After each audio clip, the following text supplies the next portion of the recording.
Nouveau congé de naissance pour 2026, est-il une réponse suffisante aux besoins des parents ou une mesure insuffisante? Le projet de loi de financement de la sécurité sociale pour 2026 introduit une mesure importante, la création d'un congé de naissance, permettant à chaque parent de bénéficier de 2 mois supplémentaires pour rester auprès de leur enfant.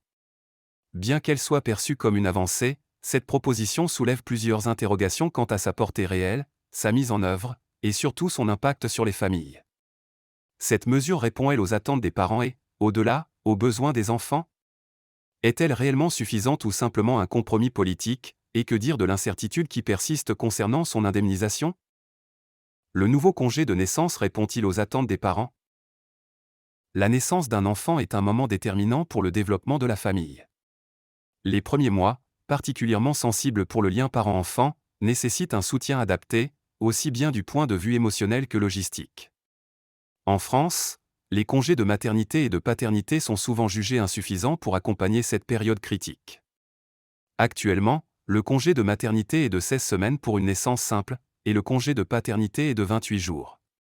Ces durées sont considérées comme courtes au regard des besoins d'un jeune enfant et de ses parents, qui sont souvent confrontés à des difficultés d'adaptation, surtout pour le père, dont le congé est bien plus court. L'introduction du congé de naissance, d'une durée de 2 mois, est donc un complément bienvenu pour renforcer l'accompagnement des parents. Il offre une possibilité de prolonger le temps passé auprès de l'enfant, sans distinction entre les sexes, ce qui semble répondre à une demande croissante de parité dans l'investissement parental. Cependant, cette mesure pourrait être perçue comme une avancée incomplète, car certains plaident pour un congé parental plus long et plus flexible, qui pourrait mieux répartir les tâches parentales et répondre aux réalités modernes. Le congé de naissance pourrait en effet être une occasion manquée de repenser l'organisation du congé parental dans son ensemble pour qu'il soit davantage en phase avec les aspirations des familles aujourd'hui. Est-ce mieux que rien? Le congé de naissance proposé peut être perçu comme une réponse partielle aux attentes des parents, mais il ne semble pas être la solution ultime. Bien qu'il représente un progrès par rapport à la situation actuelle, il ne répond pas à tous les enjeux soulevés par les familles et les associations de parents. Par exemple, des voix s'élèvent en faveur d'un allongement du congé parental, qui pourrait permettre une meilleure articulation entre vie professionnelle et vie familiale sur une période plus longue. Cependant, cette mesure peut également être vue comme un compromis nécessaire. Elle trouve un équilibre entre les besoins exprimés par les parents et les contraintes budgétaires de l'État. Dans ce sens, elle représente peut-être une avancée progressive, qui pourrait préparer le terrain à de futures réformes plus ambitieuses. Un congé supplémentaire en plus des congés existants? Un point fondamental de cette réforme réside dans le fait que le congé de naissance vient s'ajouter au congé maternité et paternité existant. Cette spécificité est importante car elle permet de prolonger l'accompagnement sans remettre en cause les dispositifs en place. Les parents, qu'ils soient mère ou père, bénéficient ainsi d'une plus grande souplesse dans l'organisation de leur retour au travail. Toutefois, ce système reste complexe, les parents devront jongler avec différents types de congés, ce qui pourrait entraîner des difficultés administratives. La question se pose également de savoir si ce congé supplémentaire est réellement nécessaire si le congé parental existant, qui permet une suspension prolongée de l'activité professionnelle, n'est pas utilisé ou est mal adapté. Il serait pertinent d'envisager la complémentarité de ces congés dans une logique globale de soutien à la parentalité. Indemnisation, une incertitude cruciale. Un des points les plus problématiques de cette réforme concerne l'indemnisation. À ce jour, le projet de loi ne précise pas comment seront indemnisés ces 2 mois supplémentaires. En l'absence de précision sur ce point, on peut se demander si cette mesure est véritablement accessible à tous les parents, notamment ceux dont les revenus sont modestes.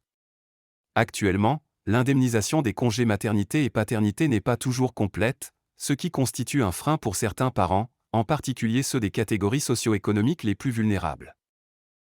Le manque de clarté sur l'indemnisation est préoccupant, car il peut nuire à l'efficacité de cette réforme. Si l'indemnisation n'est pas à la hauteur des attentes, cela pourrait empêcher certains parents d'en bénéficier pleinement, voire décourager certains de prendre ce congé. Un compromis entre les besoins des familles et les réalités économiques? Ce congé de naissance pourrait effectivement être un compromis entre les exigences sociales et les contraintes économiques. Si certains préconisent un congé parental plus long et mieux rémunéré, le gouvernement semble avoir opté pour une approche plus mesurée, qui prend en compte les impératifs budgétaires tout en répondant à une partie des attentes des parents. Néanmoins, cette mesure risque de se heurter à des obstacles, notamment en termes de mise en œuvre et d'indemnisation.